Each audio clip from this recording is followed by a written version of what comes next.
Ce type, vous le reconnaissez sûrement, il est accusé de meurtre et il risque la peine de mort. Pourtant, sur les réseaux sociaux, dans la rue et même au tribunal, il a un véritable fan club. Son nom, c'est Luigi Mangione et le moins qu'on puisse dire, c'est qu'il divise les États-Unis.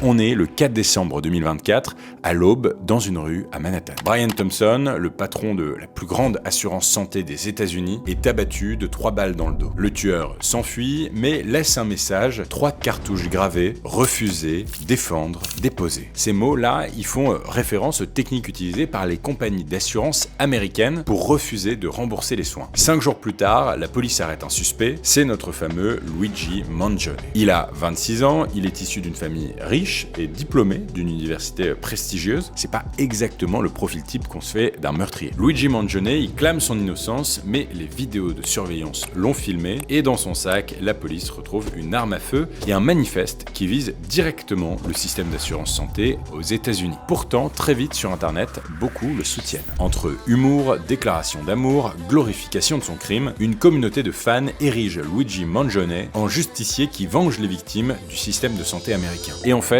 ce meurtre illustre une colère qui est bien réel, le système de santé aux États-Unis est l'un des plus chers au monde. Et les compagnies d'assurance négocient tout le temps pour éviter les remboursements. Pendant que les assurances génèrent des profits exorbitants, des milliers de gens évitent d'aller chez le médecin de peur de finir endettés. Résultat, les États-Unis ne sont qu'au 45e rang des pays où l'espérance de vie est la plus longue. Depuis l'arrestation de Luigi, une cagnotte en ligne a récolté plus de 1,4 million de dollars pour rembourser ses frais de justice et pour son anniversaire, un avion publicitaire a même survolé Manhattan avec le slogan « Free Healthcare, Free Luigi ». Bon, bien qu'il ait des soutiens, une grande partie des Américains quand même se désolidarisent grandement de son acte. Pour être précis, selon certains sondages, 68% des votants jugent son acte inacceptable. La ministre de la Justice américaine, Pam Bondi, a d'ailleurs demandé que Luigi Mangione soit condamné à mort. Je vais suivre cette affaire, n'oublie pas de t'abonner à mon compte.